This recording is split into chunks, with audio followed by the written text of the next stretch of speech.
La Brigada Antiexplosivos del Ejército Nacional realizó hoy una explosión controlada frente a la Fiscalía Especializada en Delitos Sexuales de un maletín que apareció en las oficinas y fue considerado sospechoso, aunque no hubo llamada ni aviso de ningún tipo al respecto. Sin embargo, al no ser reclamado por funcionarios o fiscales, las autoridades activaron el protocolo de seguridad con la convocatoria de personal especializado que lo hizo detonar y posteriormente comprobó que el maletín estaba vacío. Estos hechos sucedieron el día después de que el fiscal general Juan Gómez iniciara un sumario con separación del cargo al fiscal Raúl Iglesias. Fue por el archivo de centenares de causas por abusos sexuales. Apenas asumió y por declaraciones públicas, adelantando decisiones que tomaría en diversas investigaciones.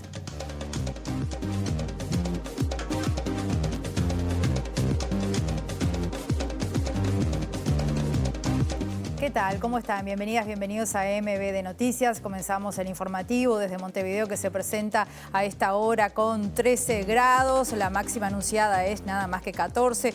Va a seguir la tarde y noche con un cielo nuboso y cubierto, según dice Inumet a esta hora. Estamos viendo, como siempre, las cámaras del Centro de Gestión de Movilidad. Atención en Agraciada y Freire. Hay allí un carril obstruido por un problema que están tratando de solucionar los inspectores de tránsito a esta hora. O también tengan en cuenta que hay otro inconveniente a la altura de Camino Casavalle entre Roque Viera y Tobatí. Está afectado allí el tránsito por obras de OCE. Va a seguir durante toda la jornada. Mañana se verá normalizado ese punto de la capital. Compartimos ahora los principales titulares.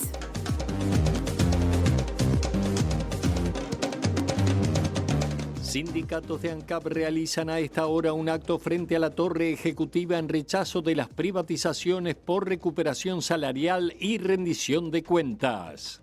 La Intendencia inició investigación administrativa tras viralización de video que muestra parcialmente una inspección de tránsito de apariencia irregular. Autoridades del Ministerio de Salud Pública concurren al Parlamento para explicar el proceso de remate de Casa de Galicia. Gobierno de Ecuador extiende estado de excepción a 6 provincias a una semana de iniciada la movilización convocada por la Confederación Indígena.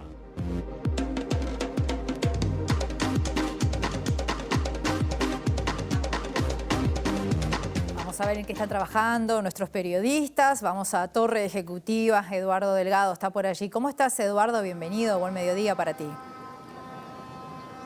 Buen mediodía, Rosina. Hace apenas minutos los sindicatos vinculados a ANCAP llegaron justamente aquí a la Plaza Independencia, frente a Torre Ejecutiva, donde realizarán un acto y una proclama. La movilización comenzó en la mañana, cercanía de la Tablada, pasó por la sede de ANCAP y termina aquí en este lugar. Lo que reclaman todos estos sindicatos es en defensa de ANCAP y contra lo que considera una política privatizadora, tanto de ANCAP como sus colaterales de parte del gobierno de coalición. En minutos estaremos cubriendo aquí el acto, entre otros sindicatos que participan de esta movilización, además de FANCAP, está el ZUNCA, y también está el UMRRA, también está SUTCRA, decenas de personas reunidas aquí. En instantes volvemos con más.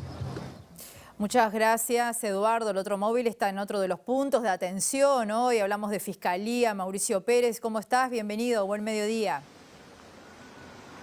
Buen mediodía, Rosina. Como tú decías, la atención aquí en Fiscalía por cosas que sucedieron en la jornada de ayer y también esta mañana la Fiscalía General de la Nación dispuso el inicio de un sumario administrativo con separación del cargo al fiscal de delitos sexuales Raúl Iglesias por el archivo de unas 300 causas referidas a esta materia y también la aparición en la jornada de hoy frente a la sede de la Fiscalía de Delitos Sexuales de un objeto extraño que fue detonado por la Dirección de Explosivos del Ejército Nacional. En instantes ampliamos la información. Muchas gracias, Mauricio. Entre tanto, les contamos que las decisiones en torno a la gestión de Antel abrieron una nueva polémica, esta vez entre el presidente del organismo, Gabriel Gurméndez, y el representante del Frente Amplio, Daniel La Rosa, que denunció el aumento de las transferencias a rentas generales previstas para este año. En un tuit publicado esta mañana, Gurméndez cuestionó la información brindada en la misma red por La Rosa sobre el traspaso extra de 1.500 millones de pesos definido por el directorio de Antel para rentas generales. El directorio incrementó los aportes a rentas generales para el año 2022. De 3.325 millones de pesos presupuestados pasaron a 4.860 millones. Solo con esos 38 millones de dólares se podría haber bajado la tarifa de Internet fijo el 9%, había escrito La Rosa y valorado que la privatización no se hizo para bajar las tarifas. Tras los comentarios de La Rosa, Gurméndez sostuvo que su colega de directorio entrevera y confunde a sabiendas. La resolución solamente establece un ajuste por IPC de las partidas presupuestales de aporte a rentas generales y el eventual pago de espectro 5G a URSEC. El total de estos montos no crece en términos reales. Desde el despacho de La Rosa se indicó a MB de Noticias que en el tuit de ayer se incluyeron los documentos aprobados por el directorio para que no haya dudas sobre el alcance real de la decisión, que implica el traspaso de dinero del rubro inversiones a transferencias porque no se proyecta necesidad de pago de espectro en este año. El Frente Amplio presentó un proyecto de ley en la Cámara de Diputados que tiene que ver con la prohibición de la producción, importación y comercialización de plásticos de un solo uso. El texto fue redactado por el diputado titular Gustavo Olmos y su suplente Martina Casás y lleva la firma de otros legisladores del Frente Amplio. La normativa uruguaya está muy centrada a la recuperación y el reciclaje de los residuos una vez ya generados. Nosotros queremos como que trabajar la R anterior, que es la de reducir su consumo, y a través de esta reglamentación que estaría empezando a trabajar el Parlamento se prohíbe el uso de ciertas cosas en particular, pero también se fomenta el Ministerio de Ambiente que empiece a trabajar en aquellos sustitutos del plástico que ya existen y que prohíba los de un solo uso. Son aquellos que no son necesarios o no son integrales en la presentación de los alimentos o de los productos. Pueden ser aquellas bandejas de plástico o papel film que se le agrega y que no son parte fundamental. Por ejemplo, a veces te venden 6 mandarinas en una bandeja de plástico envuelto en papel film, o te venden algunos productos que ya vienen en una presentación envasada, o también se generan ciertos residuos extras a la hora de quitarle la piel, por ejemplo, a alguna fruta para ponerla y envasarla de esta forma. No estamos hablando, por ejemplo, de aquellas cosas que sí tienen una presentación donde el plástico es integral, por ejemplo, los paquetes de alfajores, o por razones bromatológicas sí son parte integral del producto. Según afirmó la legisladora, el contenido del proyecto tuvo el visto bueno de manera informal de las autoridades de ambiente, de quien dependerá la fiscalización de concretarse la iniciativa. El dirigente sindical Fabio Riverón lamentó la judicialización de situaciones laborales que debieran resolverse en el Ministerio de Trabajo, lugar que consideró como el ámbito natural de las relaciones laborales. De las situaciones más complejas que estamos viviendo hoy es cómo en realidad situaciones laborales se comienzan a judicializar. Creemos que eso es una preocupación que debería atendernos a todos en realidad, pero principalmente al Ministerio de Trabajo en realidad, porque se rompe con aquello de que el Ministerio de Trabajo es el ámbito natural para las relaciones laborales, y hay empresas como en este caso Río Gas que incurren en la situación judicial. Veremos qué transcurre en la justicia, pero sobre todo lo que te decía recién, creo que se rompe con un concepto que en Uruguay era histórico, de que las relaciones laborales las resolvíamos en los ámbitos de las relaciones laborales.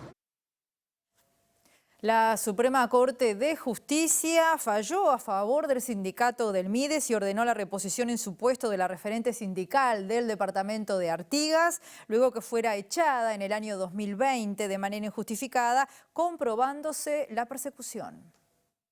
Es histórico este fallo, también es muy importante primero porque demuestra, efectiviza que la administración ejerció persecución sindical sobre una compañera al punto que la llegó a despedir y no pretendía hacerse cargo de ningún tipo de indemnización por despido ni nada.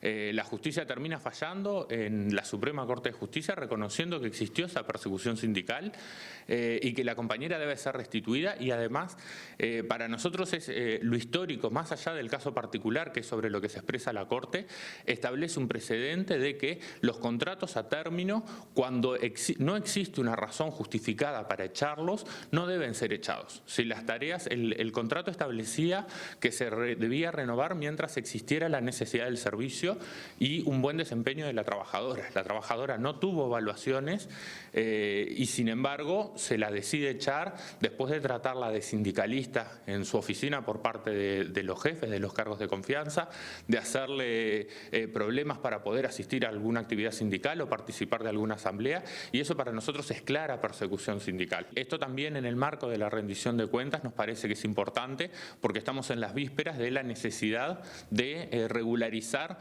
cientos y miles de contratos precarios que hay en todo el Estado y que nos parece que esto también genera un precedente donde, bueno, el gobierno debería hacerse cargo y entender que si estas trabajadoras y trabajadores hacen tareas permanentes, hay que generarles un vínculo permanente.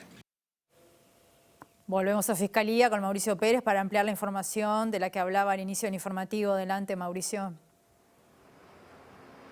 Así es, Rosina, como decíamos, uno de los temas principales de la jornada de ayer fue la decisión de la Fiscalía General de la Nación de iniciar un sumario administrativo con separación del cargo y retención del 50% de los haberes del fiscal de delitos sexuales Raúl Iglesias, referido al archivo de unas 300 causas de delitos sexuales cuando asumió el cargo. La resolución adoptada por el fiscal de Corte Juan Gómez se debió a un informe del Departamento de Políticas Públicas donde daba cuenta que muchas de estas causas fueron archivadas en un plazo de 48 horas y donde no se informó a las víctimas sobre la resolución.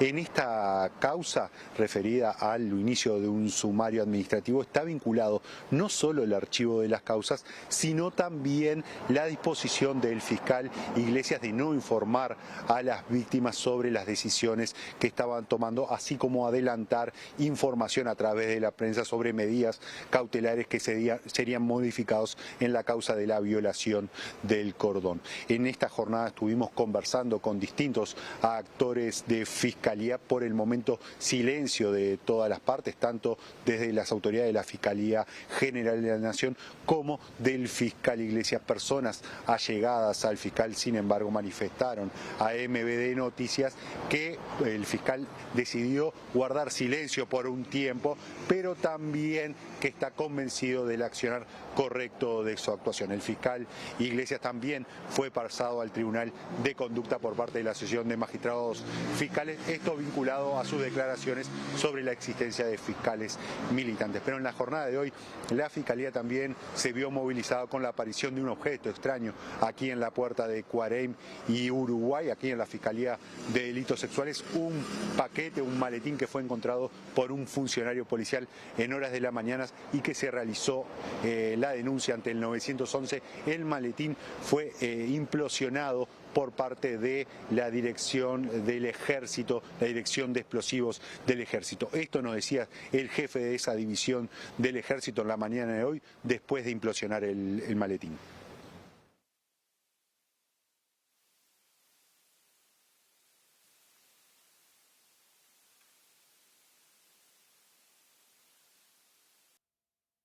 Nosotros recibimos, como recibimos habitualmente, las llamadas a través del 911. Fue comunicada a la Dirección Nacional de Bomberos de que se había encontrado un maletín en las afueras de Fiscalía. Ahí se activaron los protocolos de seguridad y se procedió al traslado de nuestro equipo hasta el lugar. Se realizó primero rayos X para ver si se podía determinar qué era lo que se encontraba dentro del maletín, y al no haber un resultado conclusivo, digamos, se procedió a la disrupción del maletín, encontrándose que el maletín se encontraba vacío. ¿Estaba abierto, cerrado, semiabierto? Estaba cerrado y a través de los procedimientos nuestros lo pudimos abrir para ver de que efectivamente el maletín se encontraba vacío. Cada operativo tiene una duración diferente dependiendo de la zona de la ciudad donde se produce el operativo y dependiendo de otros factores externos, por ejemplo, si hubo algún tipo de amenaza, a veces se producen llamadas telefónicas. No fue el caso, simplemente alguien encontró el maletín y le pareció raro y llamó al 911 producto del hallazgo. Vamos a otros temas. Hoy de mañana la Intendencia de Montevideo inició un trámite de información de urgencia para establecer lo sucedido en torno a un procedimiento de inspección del tránsito de apariencia irregular. En ese sentido, el video de 17 segundos que muestra parte de la situación fue publicado en las redes por el edil nacionalista Diego Rodríguez. Vamos a decir también que desde la Intendencia se indicó a MBD Noticias que el funcionario que aparece en el video ya fue citado y además se decretó una investigación administrativa sobre los hechos y las responsabilidades. Otros temas, el Sindicato Médico del Uruguay declaró conflicto por la desafectación de 17 cargos médicos de la Guardia Interna del Instituto Nacional de Ortopedia y Traumatología, luego que los profesionales se negaran a firmar contratos precarios por menos de la mitad de la remuneración que recibían. José Minarrieta, que es el secretario del Sindicato Médico del Uruguay, dijo que esta situación va a dejar sin asistencia a más de 60 pacientes que están internados allí en el instituto. Desde hace más o menos 16 meses hay médicos trabajando con un contrato que ya de por sí es precario, que surgió a raíz de la pandemia cuando el INOT fue un centro COVID, y que había mejorado mucho la situación asistencial porque lo que se denomina guardia de piso, que son los médicos que están 24 horas asistiendo a la totalidad de los pacientes internados ante cualquier complicación que en pacientes posoperatorios o preoperatorios suceden, y que están disponibles las 24 horas. Esos contratos estaban con valor hora similar a las funciones de alta dedicación. En marzo, sin aviso, ellos cobran con un mes de atraso, o sea que recién se enteraron a principios de mayo, se redujo prácticamente a menos de la mitad el valor hora que estaban cobrando sin ningún aviso, ni a las organizaciones gremiales ni a los médicos en particular. Y ahora la pretensión es que firmen un nuevo contrato con ese valor hora y además disminuyendo drásticamente a la mitad la cantidad de horas, lo que haría que, por ejemplo, en la noche hubiera un solo médico para atender 68 camas, que es lo que tiene el INOT.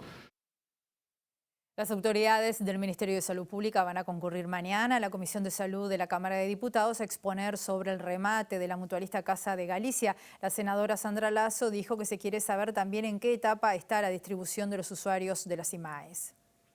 El tema central es todo el proceso que culminó con el cierre y luego posteriormente el remate y la adquisición por parte del Círculo Católico de Casa de Galicia. Nos parece relevante también en aras de la necesaria transparencia que tiene que tener estos hechos, en aras de saber, cómo está llevándose adelante el proceso de redistribución de, ya no de usuarios, sino en este caso de usuarios de los IMAE, que era algo que nos preocupaba porque nos hemos reunido permanentemente con fundamentalmente los usuarios de IMAE nefrológico, y allí había algunas vulnerabilidades. Nosotros se lo comentamos al ministro interino en su momento, Sadjian, la preocupación que había por parte de esta gente, por las formas, ¿no? No es que fueran a quedar sin atención, porque usted sabe, un usuario de esas características tiene una vulnerabilidad muy importante y una dependencia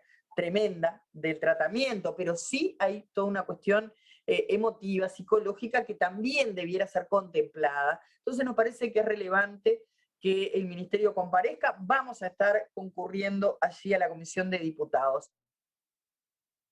Y hablando de Casa de Galicia, ayer se remataron varias policlínicas que pertenecían a la ex mutualista. Por ejemplo, la sede del Cerro fue comprada por el Casmo a $180.000, la de Lagomar en $500.000 por inversores privados, la ubicada en Colonia, en la calle Colonia, quedó vacante, pero sí se remató la sede social, que está allí en 18 de julio, esto a $1.700.000, y también la de Carrasco. Lo recaudado va a ser destinado al pago de acreedores hipotecarios y los despidos de trabajadores de la ex mutualista. Esto lo dijo esta mañana MBD Noticias el síndico de Casa de Galicia. Hablamos de Fernando Cabrera, quien aseguró que el próximo remate va a ser en el mes de septiembre. Y los pacientes que concurren al centro de diálisis justamente de la ex Casa de Galicia están muy preocupados porque dicen desconocer cómo van a seguir siendo atendidos. César Tonar, que es representante de los usuarios, sostuvo que necesitan tener información más clara y precisa porque hasta ahora todo lo que saben es por trascendidos. Pero nosotros vemos que no hay soluciones. Nosotros también vemos que que pasaron los días, están pasando los días y sigue la misma inexactitud con el personal que hay dentro de Casa Galicia. El personal ese es un personal del centro de diálisis, es un personal especializado. No es de agarrar y sacar 20 personas, no sé cuántas personas hay, porque es muy difícil entrar, porque es un sector bastante aséptico, ¿viste? Entran solo los pacientes. Entonces, todo esto repercute en la familia, a nivel familiar.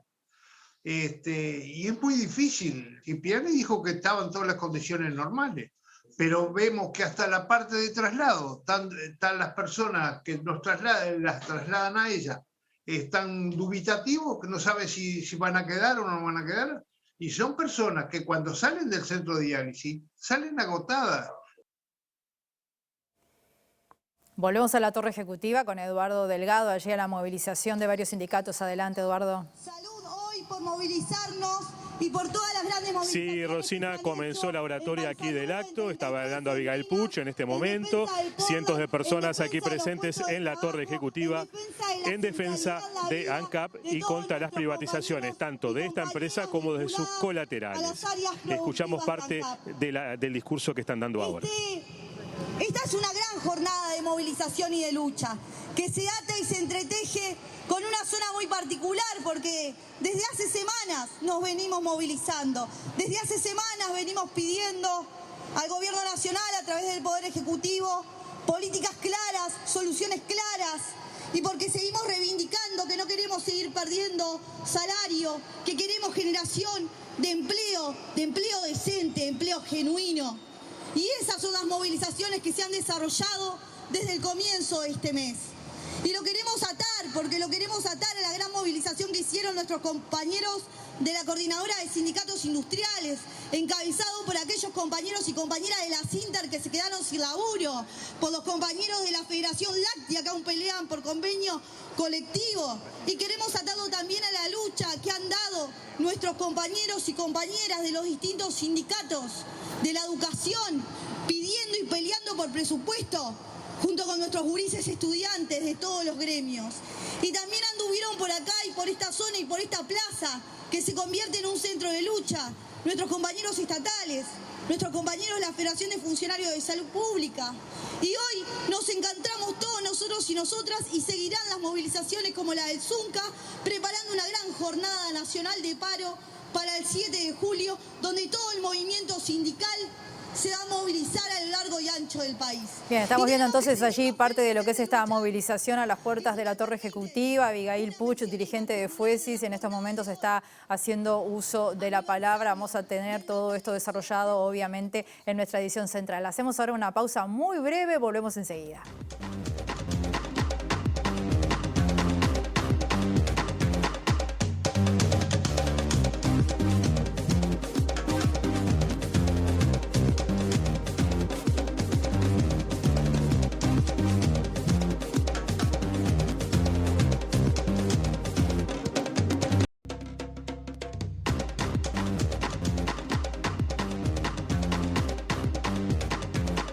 Segundo bloque de MB Noticias. Comenzamos con una noticia muy linda porque la Comedia Nacional fue invitada a participar en la apertura del Festival de Almagro. Esto es en España, uno de los festivales más prestigiosos del teatro clásico. El Festival de Almagro es el mayor centro mundial de creación teatral y pensamiento de los siglos XVI y XVII en el mundo hispano. Considerado como el certamen más importante del mundo, se trata de una cita cultural ineludible que tiene lugar cada mes de julio en esa localidad. En lo que es el barroco español, el Festival de Almagro y de Mérida son los históricos más importantes. Almagro tiene una gran tradición en el clásico español. Después hay otros festivales que tienen que ver ya con los clásicos franceses o los clásicos isabelinos. Entonces es difícil aunarlos a todos en una. Es más, no hay un festival internacional de clásicos totales de teatro. La Comedia Nacional se presentará con una obra contemporánea inspirada en un clásico de Calderón de la Barca que fue creada para estrenar en esta ocasión. Nosotros nos vamos a estar presentando el 1 de julio en el Festival de Almagro. Luego de seguir para esos festivales, volvemos acá a Montevideo y empezamos a hacer temporada en la Sala Verdi. A partir de mitad de julio ya estamos durante todo julio y todo agosto en temporada en la Verdi. Y les contamos que durante esta gira de la Comedia Nacional, TV Ciudad va a estar emitiendo contenidos exclusivos y además contactos en vivo durante el programa Mirá Montevideo, así que lo vamos a estar siguiendo todo esto de cerca. Vamos ahora al ámbito internacional, hay mucha información en esa materia porque el presidente de Ecuador, Guillermo Lasso, extendió a 6 las provincias bajo estado de excepción, mientras miles de manifestantes mantienen las protestas convocadas por la Confederación de Nacionalidades Indígenas contra la política económica del gobierno. A las provincias de Pichincha, Cotopaxi e Imbabura, que ya estaban bajo el estado de excepción, el presidente Lasso le sumó este lunes Chimborazo, Tumbaragua y Pastaza y afirmó que a pesar de haber tendido la mano llamando al diálogo, los manifestantes buscan destituirlo.